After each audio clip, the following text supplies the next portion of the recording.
ya, persyaratan. Berkas, misalkan ijazah ada, kemudian berkas-berkas yang lain juga ada. Anggapan dia secara fisik mungkin bisa lolos. Tapi mengapa dia tidak masuk atau tidak diloloskan dari perusahaan tersebut? Nah, inilah contoh ringannya bahwa sebagian orang bisa meraih apa yang ia inginkan dan sebagian orang tidak bisa meraih apa yang ia inginkan karena tidak memenuhi syarat-syarat dan ketentuan tadi. Itulah yang saya maksudkan dari firman Allah Tabaraka wa Ta'ala, la'allakum tattaqun. Sekarang kita kembali kepada perkara puasa kita dari firman Allah Ta'ala tadi, la'allakum tattaqun. Yang pertama, harapan untuk bisa menjadi atau meraih ketakwaan. Dan yang kedua, ada sebagian manusia yang tidak mendapatkan atau tidak bisa meraih yang namanya ketakwaan. Padahal dengan satu permasalahan, dengan satu amalan, yaitu puasa. Karena itu, kami di sini ingin memberikan penjelasan dari guru-guru kami, ulama-ulama kami terkait dengan hakikat yang namanya puasa. Pertama-tama kami ingin menyampaikan perkataan Imamun As-Salaf terkait dengan tingkatan-tingkatan puasa. Supaya kita tahu bahwa puasa itu punya tingkatan. Dikatakan oleh Imam Ibnu Qudamah dalam kitab Mukhtasar Minhajul Qasidin karya Imam Ibnu Jauzi rahimahullahu ta'ala, beliau menyebutkan lisawmi thalathu maratib. Puasa itu punya 3 tingkatan. Tingkatan yang pertama adalah saumul umum, puasa yang umum. Tingkatan yang kedua, saumul khusus, puasa yang khusus. Tingkatan yang ketiga, saumu khususil khusus. Kalau bahasanya kita, VIP-nya puasa, super khususnya puasa. Adapun yang pertama, beliau jelaskan, amma saumul umum, adapun puasa yang umum, kaful batani wal faraji an qada'i syahwati. Adapun puasa yang umum adalah menahan perut dan menahan kemaluan dari hal-hal yang disukai oleh hawa nafsu. Adapun puasa yang umum ini adalah puasa yang banyak dilakukan oleh kaum muslimin secara umum. Karena umumnya yang ada di benak manusia terkait dengan puasa adalah menahan dari hal-hal yang membatalkan puasa. Hal-hal yang membatalkan puasa kita telah ketahui bersama, yang tidak perlu kita sebutkan secara rinci. Mungkin kita bisa sebutkan secara ringkas, karena sering terulang-ulang. Di antaranya adalah makan dan minum. Ya. Jika jamaah sedang berpuasa, pasti tidak bisa makan dan tidak bisa minum, kecuali setelah waktunya buka. Itu sangat jelas. Berarti jika kita makan dan minum, maka batallah puasa kita. Kurang lebih demikian. Atau di antara pembatalnya adalah jima. Maaf, ya. Artinya adalah bersetubuh di siang hari. Nah, semua itu memiliki kafarah atau denda atau ganti. Jadi ya, istilah kita adalah kalla. Semua itu disebut dengan pembatal-pembatal puasa. Makan dan minum berkaitan dengan perut. Sedangkan kemaluan itu berhubungan dengan berhubungan atau jima berkaitan dengan kemaluan. Semua itu memiliki denda-denda masing-masing dari pembatal-pembatal tersebut. Yang saya ingin jelaskan di sini adalah keumuman manusia berpuasa itu hanya sekedar menahan lapar dan haus dan juga menahan nafsunya. Namun dari tingkatan yang pertama ini, apakah dia bisa meraih yang namanya ketakwaan sebagaimana dalam firman Allah di atas? Tentu dengan syarat dan ketentuan. Syarat dan ketentuannya ialah selama dia ikhlas, selama dia mengikuti tuntunan Nabi. Ya. Yang pertama, ikhlas. Kalau seandainya kita berpuasa karena ikut-ikutan, ya kalau ikut-ikutannya ya mengikuti Nabi Shallallahu Alaihi Wasallam, maka itu baik. Ya. Tetapi kalau ikut-ikutan atau hal itu dijadikan biasa karena terulang pada tiap tahunnya, maka ini perlu dipertanyakan. Kemudian yang kedua adalah mengikuti tuntunan Nabi. Tentunya yang seperti ini harus kita pelajari. Bagaimana kaifiyah tata cara Nabi dalam berpuasa. Apakah betul hanya sekedar menahan makan dan minum ataukah tidak? Maka tentunya ini semua dengan ilmu. Ini tingkatan yang pertama. Yang kedua, beliau lanjutkan, amma saumul khusus, adapun puasa yang khusus, kafun nazari wal lisani wal rijli wal basari wasairil jawarih anil athami. Artinya, adapun puasa yang khusus adalah menahan pandangan, menahan lisan, menahan kaki, dan menahan seluruh anggota tubuh dari apa? Dari perkara-perkara kemaksiatan. Puasa jenis yang kedua ini adalah puasa yang disebutkan dalam firman Allah Tabaraka wa Ta'ala di atas. Karena puasa seperti inilah yang dapat membuat seseorang itu mendekatkan diri kepada Allah Tabaraka wa Ta'ala. Karena itu, ketika seorang hamba berpuasa, ada larangan-larangan yang harus ia kerjakan. Dan yang melarang adalah Allah Tabaraka wa Ta'ala. Dan yang memerintahkan adalah Allah Tabaraka wa Ta'ala. Sehingga apa saja yang kita lakukan karena Allah, maka itu pasti adalah bentuk ketakwaan.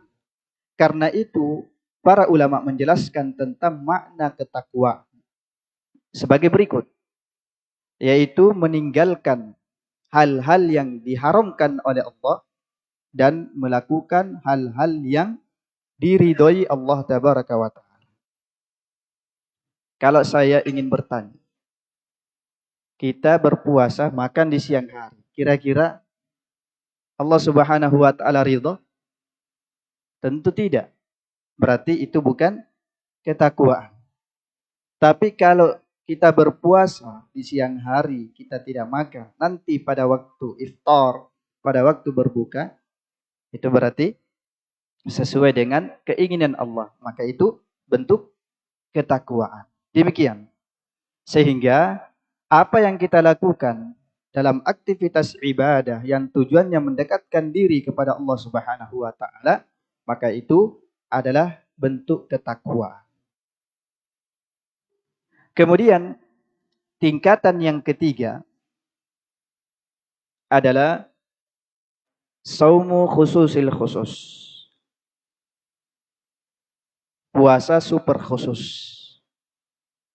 Beliau jelaskan, saumul qalbi anil humamid daniyah wal afkaril mub'adati anillahi tabaraka wa ta'ala wa kaffuhu amma siwallahi tabaraka wa ta'ala bil kulliyati. Yang artinya menahan atau puasanya hati dari hal-hal atau dari keinginan-keinginan yang rendah, atau puasanya hati dari pikiran-pikiran yang menjauhkan kita kepada Allah, dari Allah Subhanahu wa ta'ala, serta puasanya hati dari hal-hal yang membuat kita berpaling dari Allah Subhanahu wa ta'ala secara totalitas. Puasa jenis yang ketiga ini adalah puasa super khusus, artinya lahiriah dan batiniah kita betul-betul kita peruntukkan hanya kepada Allah Subhanahu wa ta'ala. Sehingga ketika hati ini benar-benar yakin kepada Allah Subhanahu wa ta'ala, tenang dengan apa yang Allah janjikan, maka niscaya kita pun akan betul-betul dijaga oleh Allah Tabaraka wa ta'ala. Karena hakikat yang namanya ketakwaan adalah ketika hati ini benar-benar ridha dan senang ketika melakukan ibadah-ibadah yang diperintahkan oleh Allah Tabaraka wa ta'ala. Karena itu Rasulullah sallallahu alaihi wasallam bersabda, ala wa inna fil jasadi mudghah. Ketahuilah bahwa di dalam jasad ini, di dalam tubuh ini ada segumpal daging. Idza saluhat saluhal jasadu kulluh. Apabila segumpal daging tadi baik, maka baik pula seluruh tubuhnya. Wa idza fasadat fasadal jasadu kulluh. Namun apabila segumpal daging tersebut buruk ataupun jelek, maka seluruh tubuhnya ikut buruk ataupun jelek. Ala wahyal qalbu. Ketahuilah bahwa segumpal daging tadi adalah hati. Karena itu Nabi mengatakan innamal a'malu binniyat. Segala amal perbuatan itu pondasinya, asalnya adalah di hati. Iya. Tidak mungkin orang melakukan kalau tidak berniat. Iya. Tidak mungkin orang bekerja kalau tidak berniat. Iya. Karena itu seseorang ketika melakukan amalan apa saja, baik itu yang sifatnya akhirat ataupun duniawiyah, maka itu pasti diawali dengannya. Dari uraian di atas, tingkatan-tingkatan puasa tadi, saya hendak mengajak kepada para jamaah, di manakah posisi kita? Apakah kita berada pada posisi yang pertama, ataukah yang kedua, ataukah yang ketiga, atau tidak ada? Iya. Tapi saya rasa semuanya ada. Tapi wallahu ta'ala alam berada di mana. Namun yang ingin saya sampaikan adalah dari uraian di atas dapat kita klasifikasikan atau kelompokkan atau kita simpulkan bahwa hakikat yang namanya puasa itu ada dua. Puasa itu seperti yang kita katakan tadi, apakah hanya menahan makan, minum, ataukah tidak. Dengan kita mengetahui hakikat puasa tadi, maka kita akan bisa memahami bahwa apakah kita ini sedang meraih yang namanya ketakwaan ataukah tidak. Adapun yang pertama, bahwa puasa itu memiliki dua hal. Yang pertama adalah zat puasa itu sendiri. Kemudian yang kedua adalah hasil dari puasa itu. Atau kita bahasakan apa yang kita dapatkan dari amalan ibadah puasa tadi. Layaknya orang bekerja. Ketika dia sedang bekerja, apakah dia hanya bekerja tanpa digaji? Sehingga yang ia dapatkan hanya rasa capek. Dia tidak mendapatkan hasil yang memuaskan dari pekerjaannya seperti ajar, ya, itu gaji. Ataukah yang kedua, dengan dia bekerja, dia mendapatkan gaji, sehingga pekerjaannya tadi tidak sia-sia. Kita kembali kepada pembahasan puasa. Jadi yang pertama, zat puasa itu sendiri. Kata para ulama, kalau kita berpuasa,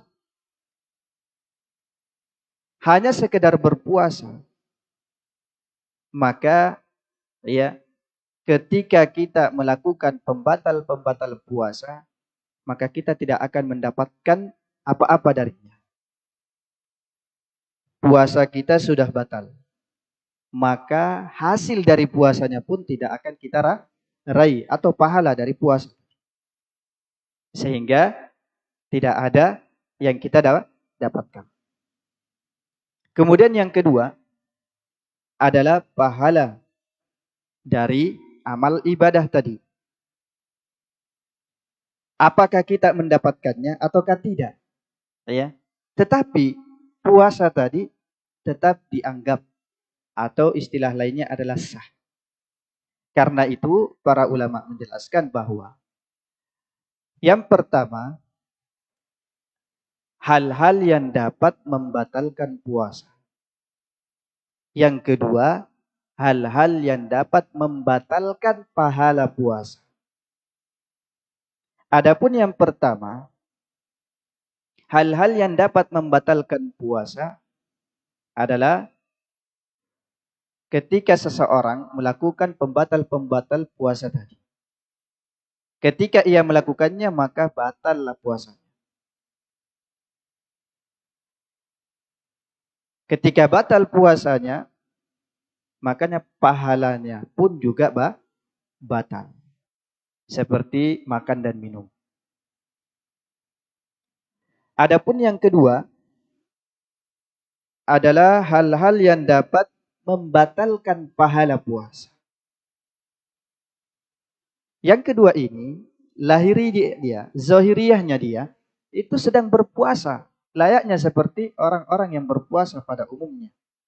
Tetapi pada hakikatnya dia tidak berpuasa. Artinya dia tidak mendapatkan pahala dari puasanya. Iya. Sama seperti perkataan Nabi ketika melihat salah seorang yang sedang sholat, namun Nabi menyuruhnya untuk mengulangi sholatnya. Padahal orang tadi sudah sholat. Tapi bagaimana kaifiyah sholat orang tadi? Sehingga Nabi menyuruh untuk mengulanginya. Ya, ternyata sholatnya seperti ayam yang sedang makan. Ya, kita tahu ya, ayam yang makan bagaimana cepat. Luar biasa. Padahal syarat-syarat atau rukun-rukun yang namanya sholat itu harus terpenuhi. Di antaranya adalah tumakninah. Tenang, khusyuk. Nah, seseorang yang melakukan ibadah sholat tadi, ya, tidak ada khusyuknya, tidak ada tumakninahnya, kata Nabi SAW. Karena itu Nabi mengatakan, ya, sholli fa innaka la tusolli. Sholat lagi, karena sesungguhnya engkau tidak sholat. Padahal zahirnya dia melaksanakan sholat. Tapi kenapa Nabi menyuruhnya untuk mengulangi? Karena ada syarat-syarat dan ketentuan dalam ibadah sholat tadi tidak terpenuhi. Sehingga dia tidak mendapatkan pahala dari sholatnya. Walaupun secara zahiriyahnya dia telah sholat. Kita kembali kepada puasa. Zahirinya dia sedang berpuasa. Normal dari subuh hingga iftar. Tetapi pertanyaannya, apakah dia mendapatkan pahala dari puasa? Sehingga dengan pahala puasanya dia bisa meraih yang namanya ketakwaan. Itulah makna dari sabda Nabi SAW. Man lam yada' qawla zuri wal amala bihi fa inna allaha falaysa lillahi hajatan fi ayyada'a ta'amahu wa syarabahu. Kata Nabi SAW, man lam yada' qawla zur wal amala bihi. Siapa saja yang tidak meninggalkan ucapan atau perbuatan yang diharamkan, maka sesungguhnya Allah tidak butuh puasa dia. Artinya, walaupun dia berpuasa, Allah tidak butuh. Artinya Allah tidak kasih dia ganjaran dari puasa. Kenapa? Karena dia telah melakukan hal-hal yang Allah haramkan. Hal-hal yang Allah haramkan di dalam hadis ini, yang pertama adalah ucapan yang haram. Yang kedua adalah amalan atau perbuatan yang diharamkan. Lantas apa sih ucapan-ucapan yang haram, perbuatan-perbuatan yang haram? Yang pertama tentunya apa yang telah kita sebutkan di atas, yang menjadi pembatal-pembatal puasa. Karena batalnya puasa artinya batal pula pahala puasa. Tapi yang ini, ya, pahala yang ia hendak raih itu batal, tetapi amalannya tetap ada. Adapun yang kedua, hal-hal yang membatalkan pahala puasa adalah ucapan atau perbuatan yang diharamkan. Ucapan yang diharamkan dijelaskan oleh Syekh Muhammad bin Shalih Al-Utsaimin rahimahullah bahwa seluruh ucapan yang Allah haramkan seperti mencela. Jadi kalau Bapak Ibu sekalian, ya, sedang berpuasa, terus la qadarullah, semoga tidak terjadi, mencela. Kita tahu perbuatan mencela itu adalah perkara dosa. Karena kaum muslimin itu adalah sifatnya menjaga antara satu dengan yang lainnya. Bagaimana bisa rukun? Ya, kalau hidup dengan, ya, mencela. Kalau mau rukun, hidup dengan apa? Saling tolong menolong atau membantu. Karena itu sifatnya mukmin sejati, kata Nabi, laisal mu'minu bit-ta'an walal la'an walal fahish walal badhi. Sejatinya orang yang beriman adalah tidak suka mencela, tidak suka mencaci, tidak suka melakukan perbuatan-perbuatan yang haram, dan juga tidak suka mengucapkan ucapan-ucapan yang kotor. Jadi kita kembali bahwa yang dimaksud dengan ucapan yang diharamkan adalah seluruh ucapan-ucapan yang diharamkan oleh Allah, seperti mencela, juga seperti mencaci, memfitnah, menggibah. Gibah itu kalau bahasa sekarang adalah, ya, gosip. Iya. Kalau ibu-ibu tidak pernah, insyaallah. Iya. Biasanya, ya, anak-anak muda. Gosip ini luar biasa. Iya. Amalan yang sangat ringan, tetapi ternyata, ya, efeknya dan bahayanya luar binasa. Dan masih banyak lagi tentang hal-hal yang dapat membatalkan puasa dari segi ucapan yang diharamkan. Bahkan di dalam hadis disebutkan, ya, ketika seorang hamba, ya, hendak diajak untuk berkelahi, berdebat, atau yang semisalnya, tuntunan Nabi adalah hendaknya kita berkata, inni shaim, saya sedang puasa. Apa maksud dari hadis tadi? Mengajak kita supaya betul-betul puasa ini, ya, mengantarkan diri kita untuk meraih ketakwaan. Nah, itu. Ini terkait dengan ucapan yang diharamkan. Adapun yang berikutnya, perbuatan yang diharamkan, kata Syekh rahimahullah, segala perbuatan yang diharamkan oleh Allah tabaraka wa taala, seperti, ya, menipu dan lain sebagainya. Ya. Ketika kita menipu saudara kita, ya, atau, ya, menzolimi saudara kita, mengganggu saudara kita, maka itu akan membatalkan pahala puasa kita. Karena itu jamaah sekalian yang dimuliakan Allah Tabaraka wa Ta'ala, kita mengajak kepada para jamaah untuk melihat di manakah posisi kita ya ketika kita berpuasa. Dan apakah puasa kita tadi benar-benar berpuasa ataukah hanya sekedar menahan lapar dan haus. Karena itu Rasulullah Shallallahu Alaihi Wasallam bersabda sebagai akhir dari ceramah kita ini, beliau mengatakan, "Rubba sha'imin hadzuhu min siyamihi al-ju'u wal 'atash." Betapa banyak orang yang berpuasa, dia hanya mendapatkan rasa lapar dan rasa haus. Karena itu jamaah sekalian, rahimani wa rahimakumullahu jami'an, barakallahu fikum, hendaknya kita benar-benar memahami hakikat yang namanya puasa. Kita ini benar-benar sedang berpuasa ataukah hanya sekedar menahan lapar dan haus? Kalau hanya sekedar menahan lapar dan haus, tidak perlu tunggu yang namanya bulan Ramadan. Karena di luar bulan Ramadan kita bisa menahan lapar dan haus. Tetapi ketika kita masuk di bulan suci Ramadan, hendaknya kita menahan dua hal.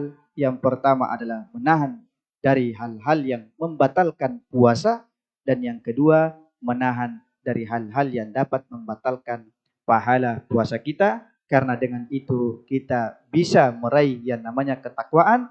Karena dengan itu kita masuk dalam firman Allah Subhanahu wa Ta'ala, la'allakum tattaqun. Apa yang saya sampaikan pada subuh kali ini semoga bermanfaat. Apabila ada kata-kata yang tidak berkenan di hati jamaah,